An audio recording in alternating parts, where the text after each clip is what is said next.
Chào tất cả mọi người nha, tôi quay trở lại với kênh Điều Nguyễn Vlog.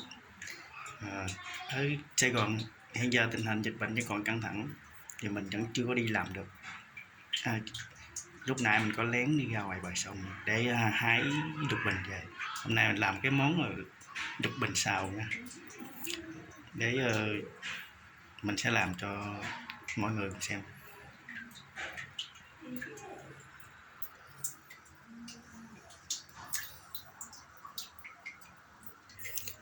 Lục bình lúc nãy mình có đi hái, mình lén đi hái ở bờ sông nè. Giờ mình rửa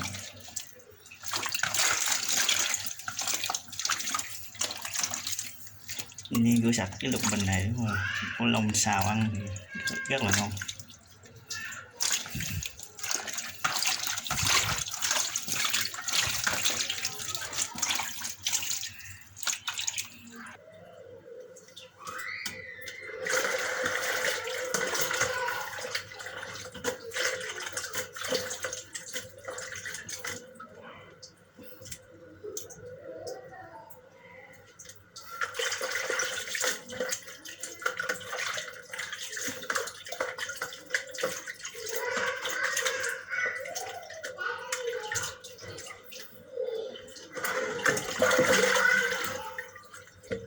Mình rửa xong để cho nó ráo nước.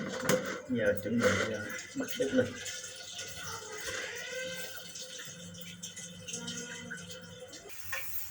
Mình chuẩn bị bếp xong rồi xào nó.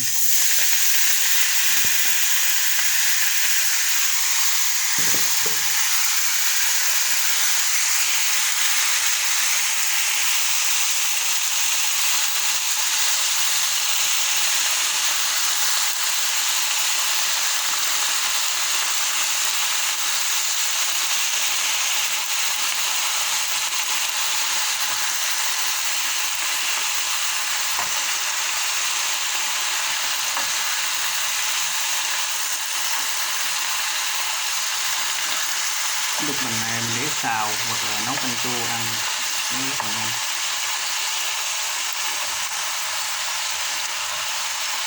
Món ăn dân dã miền quê.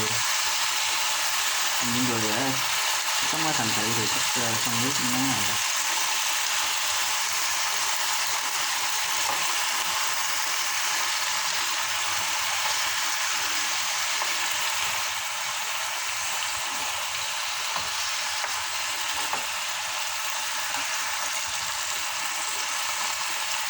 Mình đậy nắp lại để chờ một lát cho nó xèo xuống.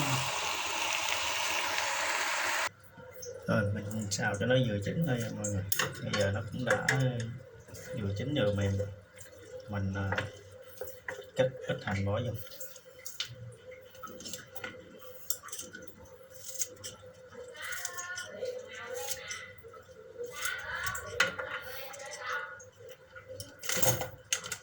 Bỏ một ít hành lá cho nó thơm. Mình đảo lên là được.